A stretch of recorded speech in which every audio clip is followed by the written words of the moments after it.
पोहोर साल खुसी फाड्दा जतन गरी मनले टाले। सामान्यतया एउटी अङ्क मात्रै साहित्यिक कार्यक्रम चलाएर संस्थाहरू बन्द भइरहेको अवस्थामा 75औं श्रृङ्खलासम्म नियमित रूपमा साहित्यिक अङ्क सञ्चालन गर्नु चाहन्छु कुरा होइन नि।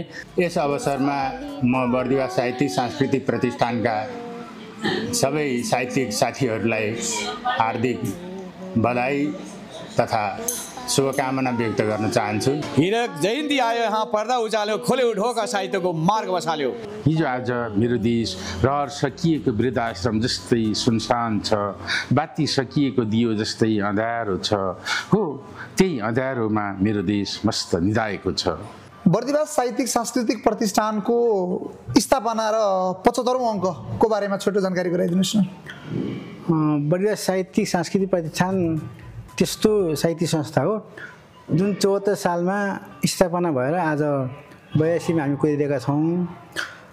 विभिन्न कालखण्डमा आरो अवर पार गर्दै हामी आउँदाखेरि सुरुका दिनमा यस क्षेत्रमा साहित्य सम्बन्धी काम गर्ने अभियान चलाउने कुनै साहित्य संस्था जस्ता थिएनन्। त्यसलाई पुरा गर्ने हेतुले हामीले सुरु गरेका हौँ र त्यसकै मुताबिक आज हामी बिस्तारै अगाडि बढिरहेका छौँ। बर्दिवासको पहिचान निर्माणमा बर्दिवा साहित्यिक सांस्कृतिक प्रतिष्ठानको योगदानलाई कसरी हेर्नुहुन्छ? अब हामीले बर्दिवासलाई सरकारले शैक्षिक हब बनाउने उद्देश्य राखिरहेको हुँदा हामी चाहिँ साहित्यिक हब बनाउने उद्देश्यमा लागिरहेका छौँ, जसको स्वरूप हामी अहिले पनि प्रत्येक महिनामा एउटा दुईवटा प्रोग्राम गरिरहेका छौँ। यसकै निरन्तरता हो भन्ने लाग्छ मलाई।